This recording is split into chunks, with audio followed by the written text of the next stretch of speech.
어느덧 에가서의 마지막 장을, 마지막 또 부분을 묵상하게 되었습니다.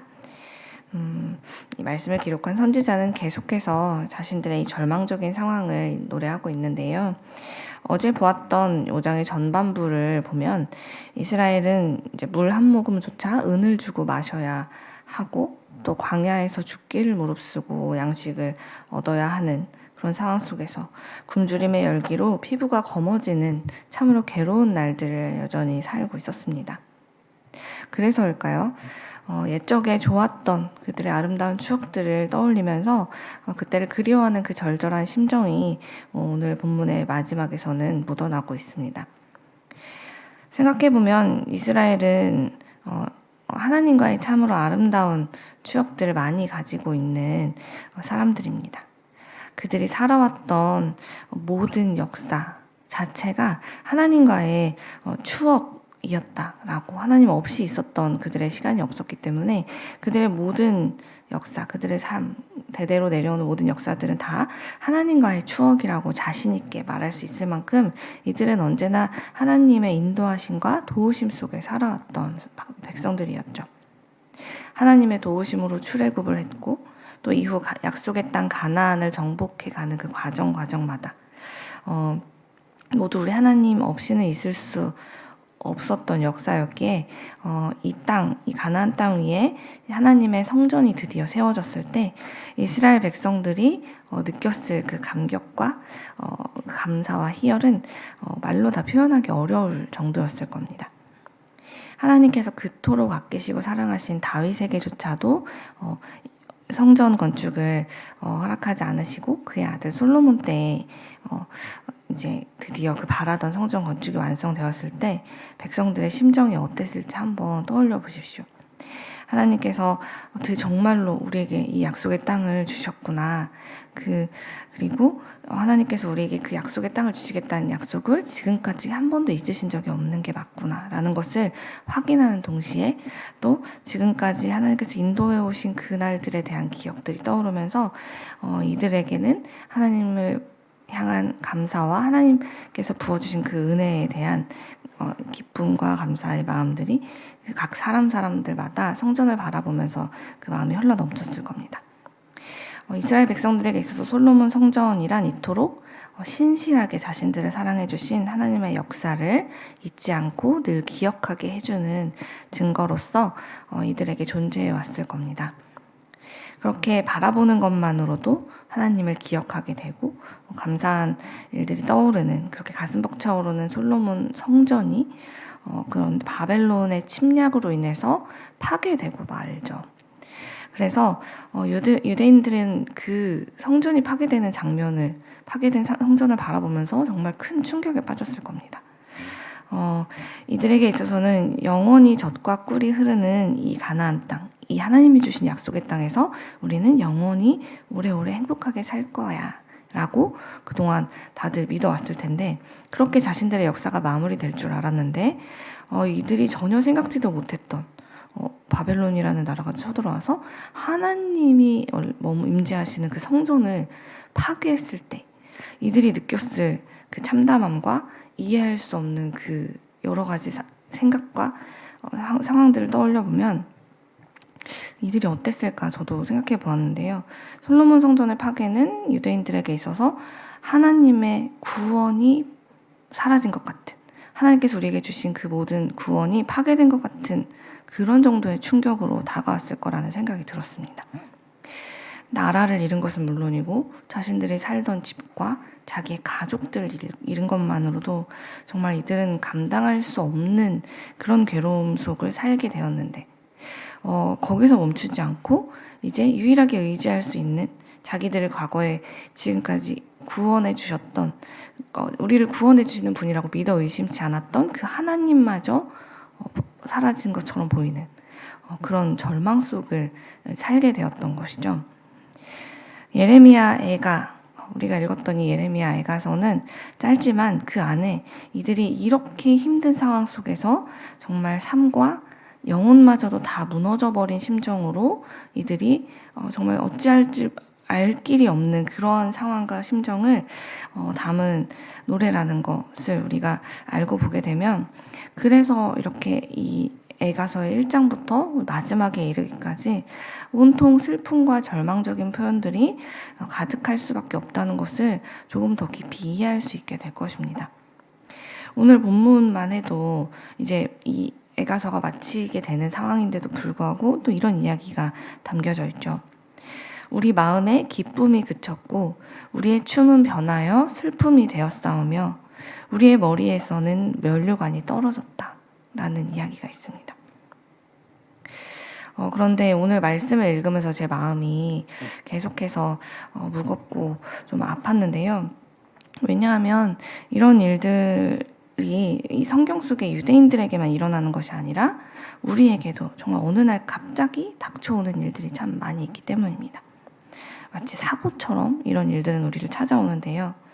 너무나 큰 불행과 고통이 찾아와서 눈앞이 캄캄하고 미래가 막막해지는 그런 때를 아마 여러분들도 지금까지 살아오시는 동안에 뭐 겪어보신 적이 있거나 지금 그 시기를 지나고 계실지도 모르겠습니다. 그래서인지 이 에가서를 묵상하는 내내 이들의 이 외침과 이 고백이 남일 같지만은 않고 제 일 같기도 해서 제 마음이 불쑥불쑥 먹먹해지고 또 때때로 이렇게 큰 고난과 불행에 대해 나는 정말 감당하기 너무 어려운데 이런 일이 다시는 일어나지 않았으면 좋겠는데 하는 여러 가지 복잡하고 어려운 심정, 또 두려운 마음들이 제 안에 밀려오기도 했습니다. 왜냐하면 이런 일들은 내 힘으로는 이겨내기가 참 어렵기 때문입니다. 오늘 말씀을 기록하고 노래한 선지자도 그랬습니다. 오죽하면 20절에서 이런 고백을 했어요. 제가 우리말 성경으로 20절 말씀을 읽어드릴게요. 왜 우리를 영원히 잊으시고 우리를 이토록 오랫동안 버려두십니까? 라고 고백할 정도였죠. 하나님께서 우리를 잊으셨다. 하나님은 이제 우리를 버리셨어 라고 그가 이렇게 확신하며 고백할 정도로 이들의 형편은 정말 절망적이었던 것이죠. 그러나 이렇게 절망적인 때조차도 우리가 기억해야 할 것은 이러한 상황 속에서 그래서 결국 이 선지자는 이 삶을 이렇게 절망으로 끝냈답니다. 라고 오늘의 말씀이 끝나는 것이 아니라 이 선지자가 이스라엘 백성들과 함께 어떻게 이러한 상황을 이겨나가고자 했는지 그 방식을 우리가 함께 살펴보기를 원하는데요. 선지자는 먼저 이 모든 일이 왜 일어났을까, 어떻게 시작이 됐을까를 정말 깊이 고민했고 기도하는 가운데 결국 자신들이 하나님 앞에 범죄했던 것을 깨닫게 되었고 그것을 변명하거나 하나님 앞에 아니라고 부인하지 않고 곧바로 인정하게 됩니다. 하나님 앞에서 자신의 죄를 진실되게 인정하고 진실한 마음으로 회개하기 시작했고 그래서 그 결과 하나님의 도우심을 간절히 구하는 자리로 나아가게 되죠.